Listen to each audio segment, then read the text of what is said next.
মুখ্যমন্ত্রী ক্ষোভ প্রকাশ করার পর সেক্টর 5-এ বেআইনি হকার হটাতে তৎপর পুলিশ।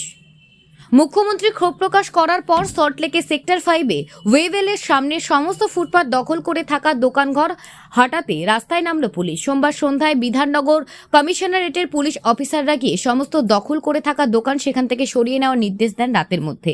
সোমবার নবান্নে বৈঠকে ফুটপাত দখল করে অস্থায়ী দোকান বসানোকে কেন্দ্র করে ক্ষিপ্ত হয়ে ওঠেন মুখ্যমন্ত্রী।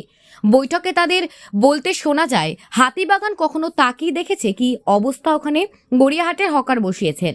ওয়েভেলের সামনে রাস্তা দিয়ে সম্প্রতি আসছিলাম, দেখলাম একের পর এক দোকান বসিয়ে দিয়েছে। দেখতে কি ভালো লাগছে? মন্ত্রী সুজিত বসুর উদ্দেশ্যে মুখ্যমন্ত্রী বলেন, রাজারহাটে সুজিত লোক বসার চেয়ে কম্পিটিশন করে। পুলিশকে উদ্দেশ্য করে মুখ্যমন্ত্রীর ভৎসা সবাই চোখে ছুলি পড়ে আছে, কারোর চোখে কিছু পড়ছে না। অবৈধভাবে তলার পর তলা উঠছে, দু একজনকে অন্তত অ্যারেস্ট করুন। বেআইনি যদি হন, মুখ্যমন্ত্রীর স্পষ্ট নির্দেশ, স্টার্ট ফ্রম মাই হাউস। বাইরে থেকে লোক এসে দখল নিয়ে ফুটপাতে দোকান করছে, ত্রিপাল লাগাচ্ছে। কেন এসব হচ্ছে? ফুটপাত দখল করে হকাররা বসে সেখানে প্লাস্টিক টাঙিয়ে যে ধরনের ঘটনা ঘটাচ্ছে, কাজের একদমই পছন্দ করছে না, তা এদিন স্পষ্ট বুঝিয়ে দেন মুখ্যমন্ত্রী। বৈঠকে মুখ্যমন্ত্রীর প্রশ্ন, পুলিশ প্রশাসনের কাছে হওয়ায় এই ঘটনার পরেই সোমবার সন্ধ্যা থেকে বেআইনি হকারদের হঠাৎ তৎপর হয়ে দেখা যায় বিধাননগর পুলিশ কমিশনারেটকে। এর আগে বিধাননগরের পুলিশ কমিশনার গৌরব শর্মাকে অপসারিত করেছিলেন মুখ্যমন্ত্রী। তার জায়গায় বিধাননগর কমিশনারেটের পুলিশ কমিশনারের দায়িত্ব না হয় মুকেশ কুমারকে। মুখ্যমন্ত্রী আজকে পুরসভার চেয়ারম্যানদের, তার যারা অনুগত, তার দলের যারা লোক, তাদের মিটিং ডেকেছেন এবং ডেকে তাদের খুব বকাবকি করেছেন। উনি দুটো পুরসভার চেয়ারম্যানকে ডাকেননি, কারণ তারা ওর দলের লোক নন, তাদের উনি বকাবকি করতে পারবেন না। যাদের উনি ডেকেছিলেন তাদের উনি চোর বলে আখ্যায়িত করেছেন। দুটো পুরসভাকে ডাকেননি, কারণ তাদের উনি চোর বলে আখ্যায়িত করতে পারবেন না। উনি নির্দিষ্টভাবে বলেছেন পুরসভার নাম ধরে ধরে তারা টাকা লুট করছে, পরিষেবা দিচ্ছে না, বেআইনি কাজ করছে, শুধু টাকার খেলা করছে। আইসিওসি সহ সবাইকে যুক্ত করে নিয়ে, এসডিওকে যুক্ত করে নিয়ে।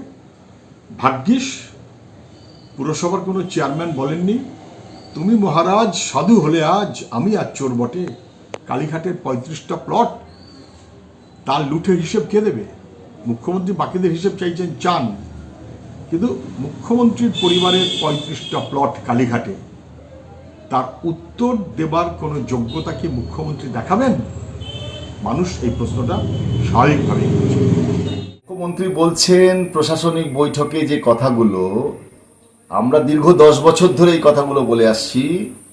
মুখ্যমন্ত্রী আজকে সবার সামনে সবাইকে যেভাবে বললেন, সেগুলো আমাদের কথাকে মান্যতা দিল যে তোলা টাকা তোলা, কাটমানি খাওয়া, খেয়ে অবৈধ নির্মাণ, বেআইনিভাবে ফুটপাত দখল থেকে শুরু করে সমস্ত অরাজকতা মুখ্যমন্ত্রী নির্দেশ করছেন।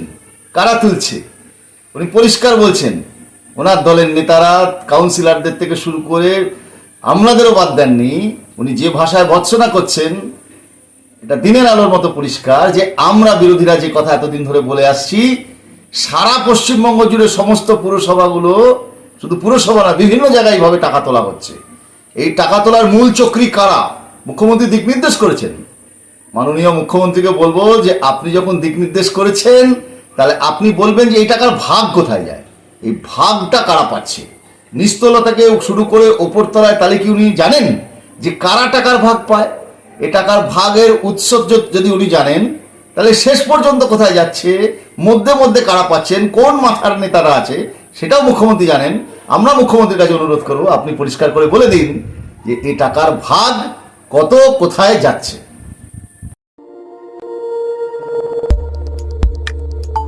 আমাদের সাথে থাকুন এবং দেখতে থাকুন নিউজ প্রাইম টাইমস, আপনাদের সাথে, আপনাদের পাশে।